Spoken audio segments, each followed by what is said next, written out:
Selamat datang di channel Alur Donghua. Sebelum menonton, silahkan subscribe, biar Mimin tambah semangat update-nya. Sesaat kemudian, orang ini dengan lembut berbisik, "Tidak mungkin, di mana medali komando?" Saya dengan jelas melihatnya meletakkannya di kantong penyimpanan. Dia kemudian dengan kesal membalikkan tas itu dan melemparkan barang-barangnya ke tanah, membentuk tumpukan berbagai alat sihir yang lebih rendah dan beberapa batu roh kelas rendah. Begitu pria itu dengan jelas melihat apa yang ada di tanah, kulitnya menjadi pucat pasi dan tubuhnya tiba-tiba memancarkan cahaya hijau. Tanpa sepatah kata pun, dia menembak ke arah pintu keluar aula dalam seberkas cahaya. Desahan panjang bergema di aula. Segera, cahaya perak berkedip dari setiap dinding, menyelimuti mereka dalam gelombang cahaya perak dan membentuk penghalang cahaya yang sangat besar di sekelilingnya. Dengan mendengus dingin, pria itu melanjutkan tanpa ada niat untuk berhenti. Dia menepuk pinggangnya dan memanggil binatang roh terenggiling hitam legam, menyerang cahaya yang menghalangi jalannya. Dengan ledakan teredam, binatang roh itu ditolak oleh penghalang cahaya dengan penghalang yang sama sekali tidak terluka. Dalam alarm pria itu, dia tiba-tiba mengertakkan gigi dan meludahkan trisula biru dari mulutnya. Dalam sekejap, harta sihir digandakan menjadi dua dan digabungkan bersama menjadi seberkas cahaya biru besar sebelum menabrak penghalang cahaya. Kemudian dengan ledakan teredam, cahaya biru dipantulkan 10 meter ke belakang sebelum berputar ke tanah. Tidak perlu saudara Gu mengalami begitu banyak masalah. Suara pria botak bergema di seluruh aula. Karena tempat ini adalah inti dari formasi besar pegunungan naga kuning, wajar saja jika itu dijaga oleh batasan yang paling kuat. Jangan berpikir bahwa Anda akan dapat pergi. Cahaya biru memudar untuk mengungkapkan Gu Suangpu dari Sekte Pengendali Roh. Namun, kulitnya putih pucat dan tatapannya merenung, hampir tidak bisa menjaga ketenangannya. Jadi kamu tidak mati, kamu menggunakan boneka daging. Saya pernah mendengar bahwa ada seorang kultivator misterius di antara Persatuan Sembilan Bangsa, yang mahir dalam memurnikan boneka daging yang identik dengan dirinya, di mana seseorang bahkan tidak dapat membedakan orang yang sebenarnya dari boneka itu. Saya sebenarnya tidak berharap ini menjadi kenyataan. Kemudian dalam kilatan cahaya putih, pria botak itu muncul dari dalam aula. Dia melirik Gu Suangpu dari luar penghalang sebelum mengalihkan pandangannya ke mayat yang hancur di lantai. Saudara Gu tahu banyak tentang urusan Persatuan Sembilan Bangsa kita. Seperti yang diharapkan serta soal boneka klon. Benar, yang kau bunuh adalah boneka mayat yang aku kendalikan. Bahkan seorang pembudidaya Nas Chen Sol seperti Anda tidak dapat membedakan apapun dari bagian luarnya. Sampah.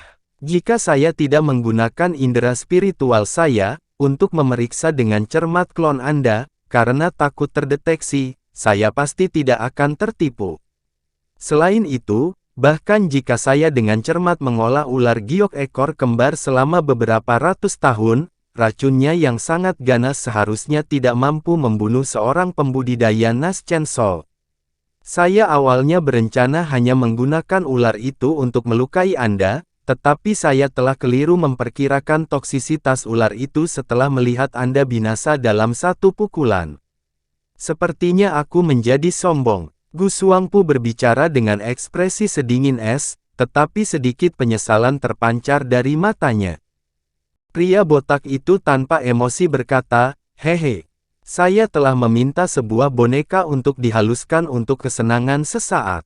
Saya tidak benar-benar berpikir bahwa mayat benar-benar akan disempurnakan menjadi serupa dengan saya. Namun, membelanjakan boneka mayat ini untuk mengetahui bahwa saudara Gu adalah seorang pengkhianat sangat berharga untuk harga batu roh boneka itu." Pipi Gu Suangpu berkedut dan terdiam untuk suatu mantra.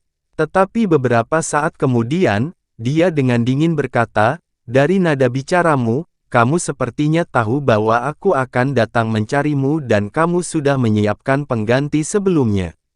Mungkinkah Anda menemukan sesuatu yang salah setelah saya tiba di Pegunungan Naga Kuning?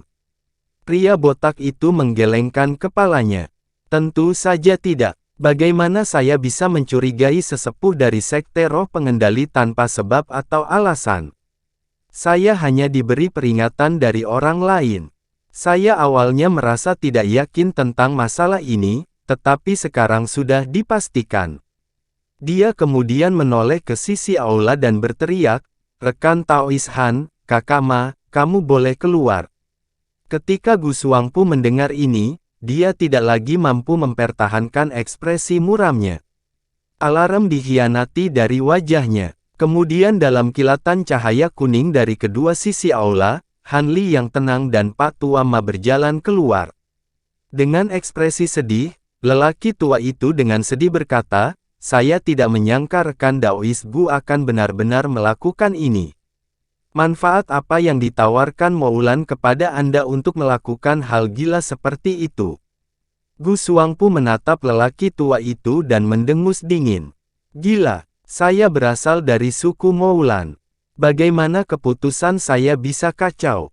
Kamu orang dari Moulan." Semua mengungkapkan kejutan. Tentu saja. Ekspresi gila muncul di wajah Gu Xuangpu. "Apakah Anda percaya bahwa manfaat cukup untuk mengikat seorang kultivator Naschen Soul seperti saya? Anda para pembudidaya surgawi selatan harus menyadari betapa sedikitnya sumber daya budidaya di dataran Moulan. Ada banyak prajurit mantra kelas rendah berbakat yang tidak pernah maju dalam kultivasi, karena kurangnya batu roh dan pil obat, dan mereka berubah menjadi tumpukan tulang, setelah hanya 100 tahun karena mereka tidak memiliki keadaan optimal untuk kultivasi. Mengapa Anda para pembudidaya surgawi selatan dapat mengambil area yang begitu bagus, dan kami para pejuang mantra harus melakukannya dengan beberapa batu roh yang jarang untuk digunakan? Selama Moulan memperoleh sumber daya budidaya dari selatan surgawi, dalam waktu kurang dari 100 tahun jumlah prajurit mantra akan berlipat ganda. Dengan kekuatan yang begitu besar, kita akan mampu mengalahkan Dewa Suku Melonjak, dan menguasai seluruh dataran Moulan. Ketika Gu Xuangpu mengatakan itu, yang lain saling melirik dengan cemas. Han Li dengan ekspresi bertanya, "Kalahkan Dewa Suku Melonjak?" Tampaknya Moulan telah menderita kekalahan yang menentukan oleh para dewa ini, dan sekarang sebagian besar dataran Moulan dipegang oleh para penguasa immortal ini. Apakah itu sebabnya Anda mempertaruhkan semuanya untuk menyerang selatan surgawi? Bagaimana kamu tahu tentang ini? Gu Xuangpu tertegun sejenak sebelum tiba-tiba sesuatu muncul di benaknya dan dia memelototi Han Li dengan kejam. "Kamu menguping transmisi suaraku dengan sagele." Han Li berkata tanpa ekspresi, "Sepertinya kakak Gu menyadarinya cukup cepat, tapi jangan salahkan aku. Siapa yang menyuruhmu dengan berani membunyikan transmisi di depanku? Dengan indera spiritual saya yang sedikit lebih tinggi, saya hanya dapat mendengarkan transmisi suara Anda, dan memberi tahu rekan Daois Lu tentang masalah tersebut." Dengan kulit pucat, Gu Xuangpu dengan kaku menatap Han Li dan dengan kesal berkata, "Bagus, sangat bagus. Semua rahasiaku bocor. Saya telah bersembunyi di selatan surgawi begitu lama, namun jatuh karena ceroboh. Tetapi untuk mengatakan bahwa indera spiritual Anda hanya sedikit lebih unggul. Diri Anda yang terhormat terlalu merendah. Bagaimana teknik transmisi suara rahasia kita bisa dibandingkan dengan transmisi suara biasa? Kecuali perasaan spiritual Anda sekuat kultivator tahap akhir Naschen Soul, tidak ada cara lain Anda bisa menguping pembicaraan saya." Pak Tua Ma berteriak ketakutan, tahap akhir jiwa yang baru lahir. Pria botak itu juga terkejut dan menatap Han Li dengan takjub. Han Li mengerutkan kening. Dia tidak berpikir bahwa masalah ini secara tidak sengaja akan mengungkapkan kekuatan indera spiritualnya. Tapi, dia mengendurkan alisnya dan malah memasang ekspresi santai, meninggalkan pria botak dan Pak Tua Ma merasa skeptis terhadap kata-kata Gu Xuangpu. Bagaimanapun, itu agak terlalu keterlaluan bagi seorang pembudidaya Nas Chainsaw awal untuk memiliki rasa spiritual pada tingkat pembudidaya Nas Chainsaw yang terlambat. Pria botak itu dengan enggan mengalihkan pandangannya dari Han Li dan dengan dingin menatap Gu Xuangpu di dalam penghalang cahaya. Karena kami sekarang tahu kamu adalah mata-mata, jangan salahkan kami karena kejam. Meskipun saya ingin menyelamatkan hidup Anda dan menyerahkan Anda kepada para penegak serikat pekerja, ada pertempuran besar di depan kita, kami tidak memiliki pilihan untuk membuatmu tetap hidup. Setelah itu, dia membalik tangannya dan memanggil medali perintah yang berkedip-kedip dengan cahaya perak. Dia mengangkat medali komando ke udara, menembakkan seberkas cahaya ke penghalang. Penghalang dengan bersih menyerap sinar dan mulai berkedip, tiba-tiba bersinar dengan bunga perak yang tak terhitung jumlahnya, masing-masing sangat indah.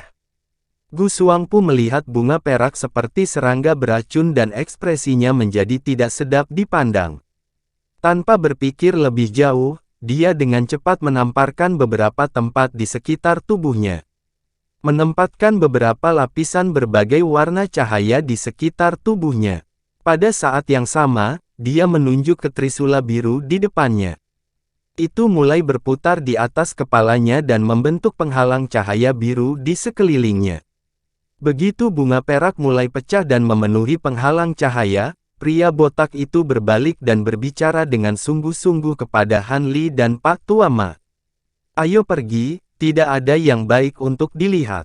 Meskipun kultivasinya tinggi, dia tidak akan bisa bertahan lama, dan jiwanya akan segera hancur. Kita masih harus berurusan dengan lainnya. Meskipun orang ini adalah mata-mata Moulan, dia masih merupakan sesepuh sekte roh pengendali. Kami akan memiliki banyak penjelasan untuk dilakukan kepada serikat pekerja. Melihat bahwa pria besar itu memiliki kepercayaan diri yang begitu besar pada pembatasan aula, Han Li mengerjap tapi tidak mengatakan apa-apa lagi. Pak Tuama juga merasa agak ragu dengan kata-kata pria botak itu dan mengerutkan kening. Han Li tersenyum dan tiba-tiba berkata, sejujurnya, meskipun masalah ini agak merepotkan, tidak perlu terlalu khawatir. Tidak berani mengabaikan Han Li mengingat pencapaiannya sebelumnya, pria botak itu dengan ragu bertanya, apa maksud saudara Han? Pak Tuama juga menatap Han Li dengan heran. Han Li menggosok dagunya dan berkata, pemimpin aliansi kita pasti mengetahui sesuatu tentang mata-mata Moulan yang menyusup ke selatan surgawi. Mereka pasti menangkap beberapa di masa lalu. Jadi selama pembudidaya tingkat tinggi ini adalah mata-mata, sekte roh pengontrol tidak akan bisa berbuat banyak. Karena kita semua berasal dari aliansi yang berbeda, sebagian besar kultivator tidak akan berpikir bahwa kita sengaja menjebak tetua sekte roh pengendali. Dengan demikian, kami hanya perlu menyampaikan informasi yang kami peroleh dari Moulan. Setelah mereka memverifikasi informasi ini, tidak akan ada masalah yang muncul. Saya percaya sekte roh pengendali seharusnya sudah memiliki keraguan mereka tentang Penatua Gu sekarang. Tentunya rekan Daois Gu tidak dapat menyembunyikan semuanya dengan sempurna setelah bertahun-tahun.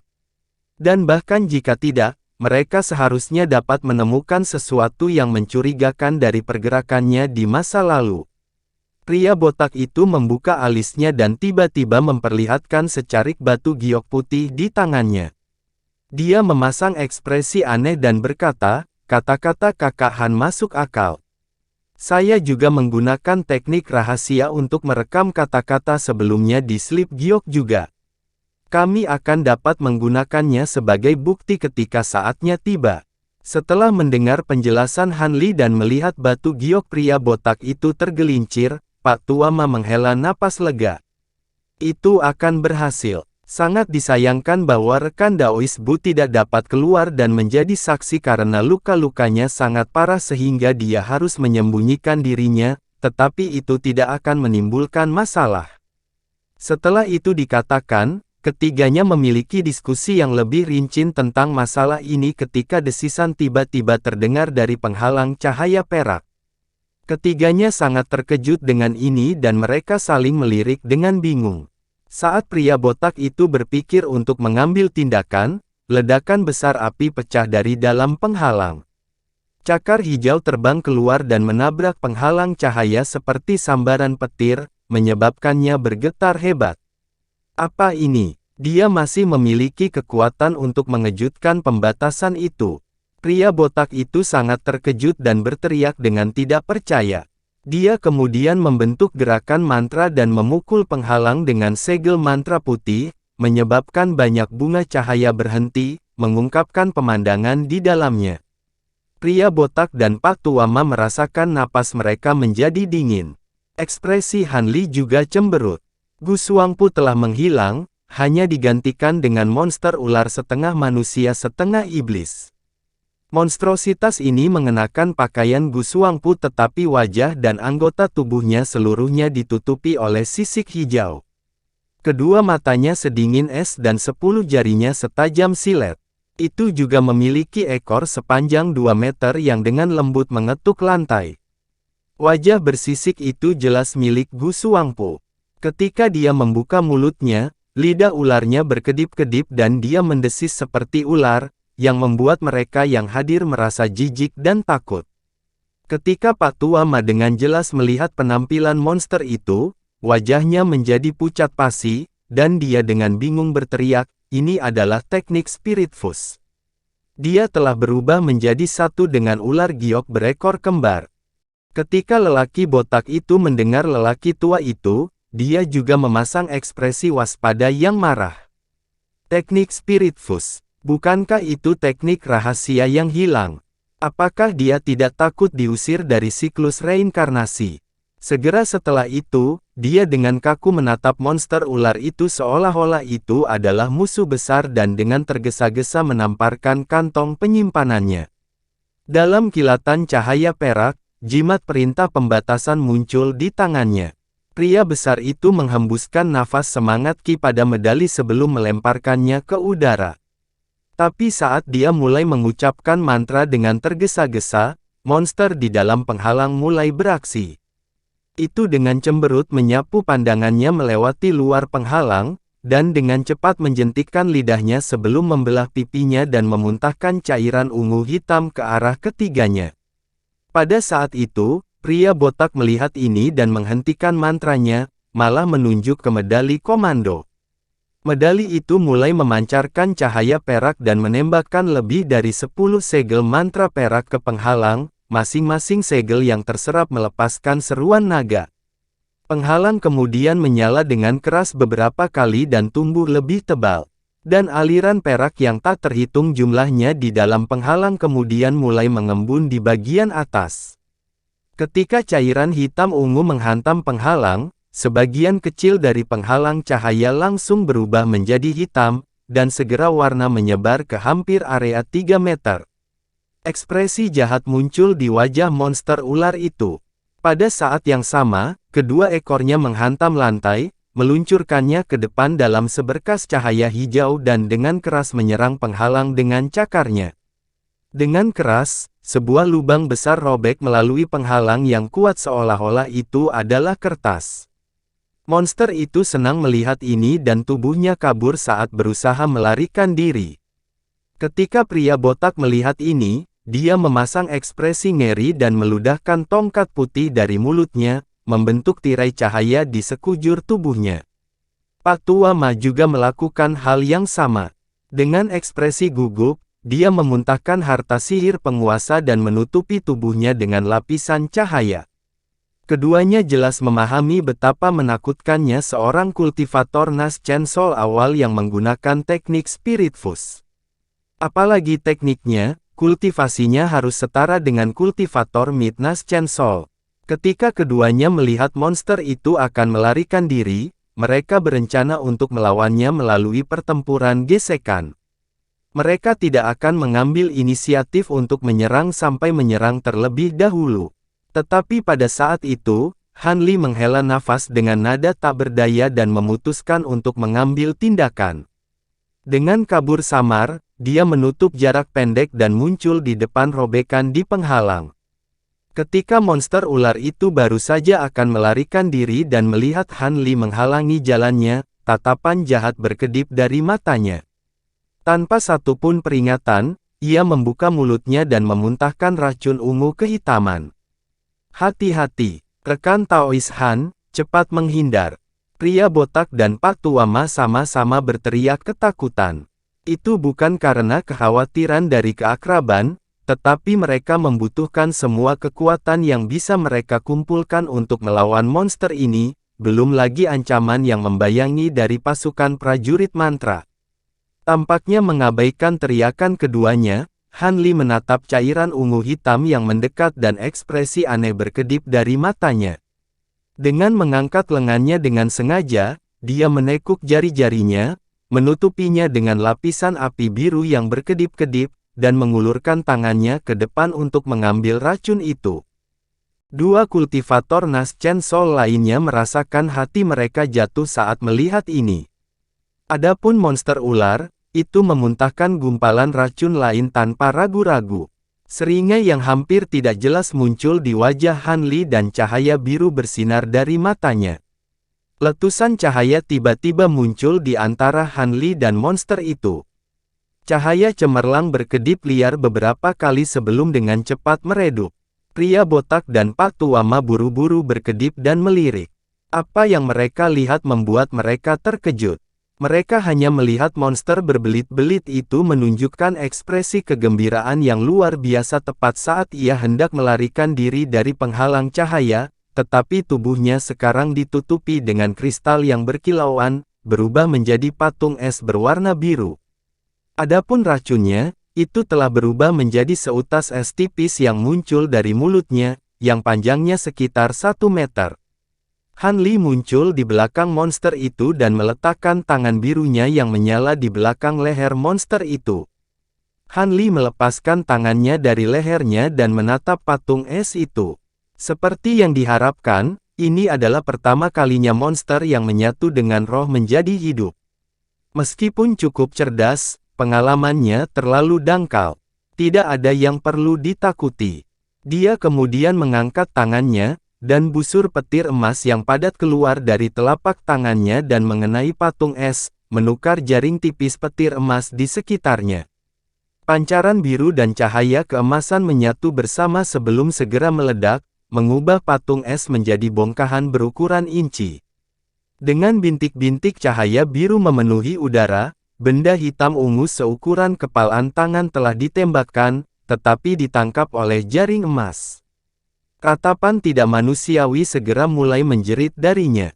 Sebuah ekspresi tegas berkedip dari wajah Han Li. Han Li menutup tangan yang memancarkan petir dan menyebabkan jaring menyempit, memecahkannya menjadi kecemerlangan emas dan menyebabkannya menghilang dari pandangan.